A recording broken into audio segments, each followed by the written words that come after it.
you were on this program about 3 years ago. You got your A financing done at that point. Now this is C. Tell me how your valuations have changed over that time. And before you even start that, give people an idea what WeLab's does as well. Thank you, Richard. It's good to be back. What we've been building is a technology-based financial services fully online. We launched in Hong Kong in 2013. 2014, we went to China, and then we've been since expanding into Indonesia and also multiple business lines. So right now, we have 3 major markets and 6 different business units, from handset leasing, online lending, and also a very interesting area is B2B, a SaaS service where we provide tech solutions to banks in China. We've signed up more than 300 banks and financial services companies right now in China, and we hope to expand it to 1,000.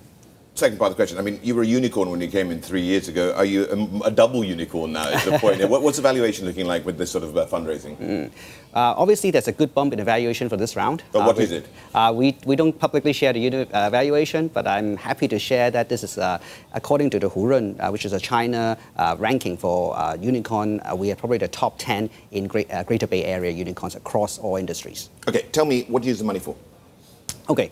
This year, very, very simple. I think 2020 will be the inflection point for FinTech. More tech, more business units, more markets. We've been investing heavily into a new area called privacy computing. We think that consumer privacy, especially privacy of data, will be a major area for banks. So this is what we're investing on tech. Virtual banking license here in Hong Kong. Of course, you're in bed with somebody else there, aren't you? No, this is a wholly owned subsidiary.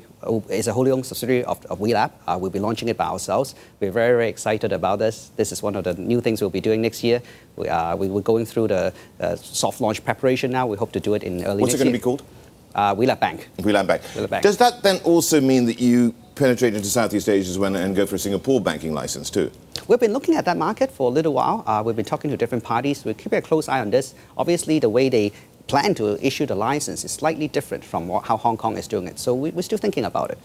I think but the important thing is we already have one in Hong Kong. Right. Okay. So tell me here, where does this get you in terms of exit?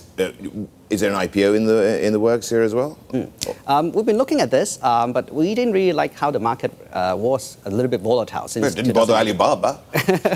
Well, we're very happy for them. Who's one of your investors? Yes, come on. We're very, very happy for them. But we didn't really like how volatile it was last year.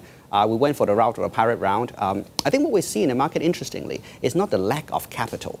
But I think what interestingly is the investors' impression or what they think about the prospect of the economy and the companies itself, right? So people have a lot of capital, investors have a lot of capital in their balance sheet. So I think what we need to look at is how do we find the right set of investors to grow the company going forward. We're keeping an open mind on IPO, but we need to wait for the good market. Right, so when things get better. But I've got to ask you here, based in Hong Kong, has the street movement, protests on the street affected your business? We're obviously keeping a close eye on the whole movement. Not directly, to be honest. If you ask me, last month, the month of November was one of the highest volume for our WeLand business in Hong Kong. I think also thankfully, because we now have, we focus on building an Asia-wide business, right? So we have diversification of the 3 markets. So we don't see that greatly impacting us. But I think macroeconomic trend, more the trade war, more the different geopolitical things happening, that concerns us a little bit more. Now, it's interesting that you want to get into data privacy because if memory serves me, you allow a user, the user has to allow you to have a look at their data on their phones, and that way you can decide whether you're going to make a loan or not. Correct. So, you've got to protect that person's data, and you're saying you are. But I want to get a handle on one other thing, which was what you said, which was very interesting. You'd never had a default from using this method.